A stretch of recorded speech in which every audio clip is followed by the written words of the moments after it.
Aujourd'hui, je vais utiliser une réalité quotidienne pour vous expliquer un principe réseautique. Alors, imaginez deux maisons, la maison A et la maison B. Dans chacune des maisons, une famille vit avec deux enfants, un garçon et une fille. Mais il y a une curieuse coïncidence. Qu'est-ce que c'est? Les deux garçons de la maison A et B s'appellent Moussa, nom d'emprunt bien sûr. Jusqu'ici, y a-t-il un problème? Vous me direz, non, absolument aucun. Pourquoi?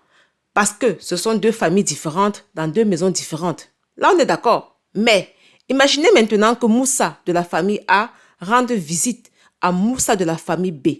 Les deux garçons se retrouvent dans la même maison. Et soudain, quelqu'un crie « Moussa ». À votre avis, qui répond? Lequel des deux Moussa va répondre? Les deux?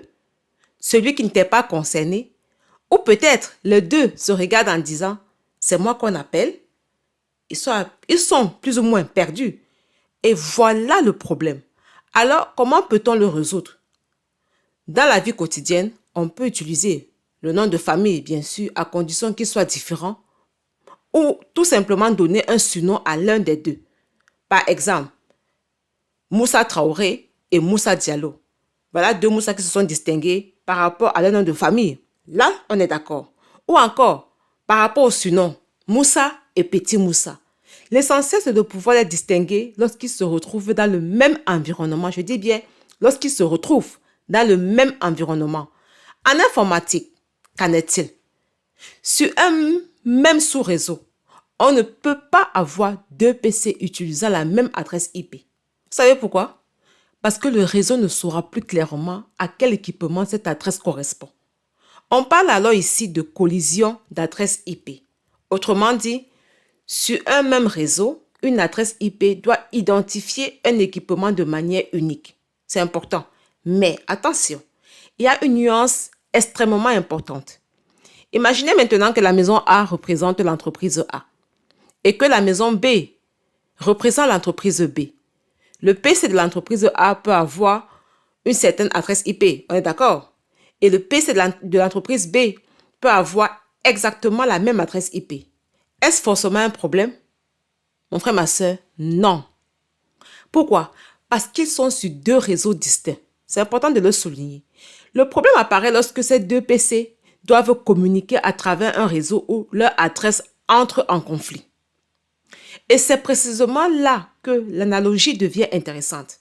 Vous savez, en informatique, on peut utiliser une sorte de pseudonyme pour permettre la communication. Cette technique s'appelle NAT, N-A-T, autrement dit Network Address Translation. En simplifiant fortement, qu'est-ce que cela veut dire? Cela veut dire qu'on traduit une adresse en une autre pour permettre la communication entre différents environnements réseau. C'est un peu comme si notre Moussa utilisait un nom différent lorsqu'il entre dans un environnement où son nom pourrait créer une confusion. Prenons maintenant un cas concret. Vous arrivez par exemple chez un client. Son réseau utilise par exemple le sous-réseau 162.168 blablabla. Le client vous dit « Mon ordinateur fonctionne parfaitement sur le réseau interne, mais il n'arrive pas à accéder à Internet.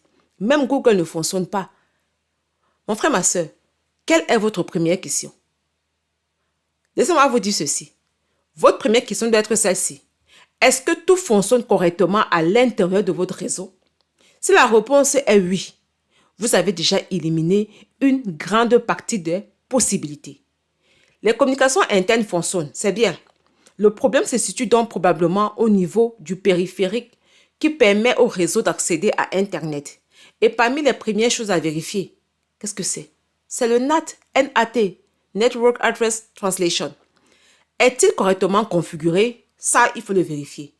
Est-il mal configuré? Il faut le vérifier. Ou tout simplement, n'est-il pas configuré du tout? Ça aussi, il faut le contrôler.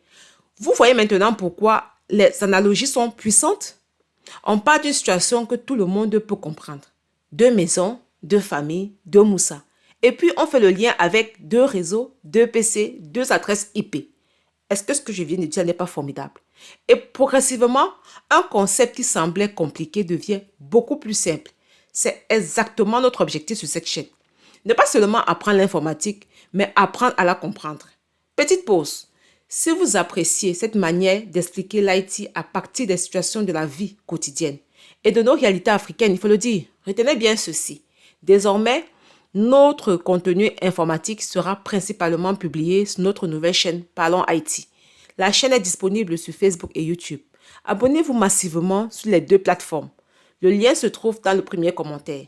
Et si quelque chose n'est pas encore clair dans cette explication, posez simplement votre question en commentaire.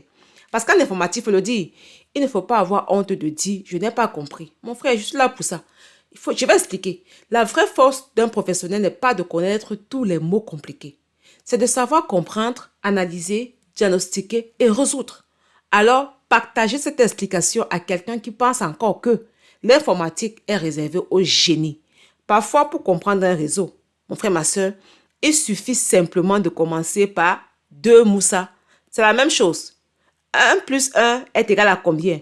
L'enfant ne comprend pas. Maintenant, tu dis un bonbon plus un bonbon est égal à combien? Il verra un peu plus ou moins rapidement la réponse. Mais d'ici là, abonne-toi, like, partage. On se dit à la prochaine.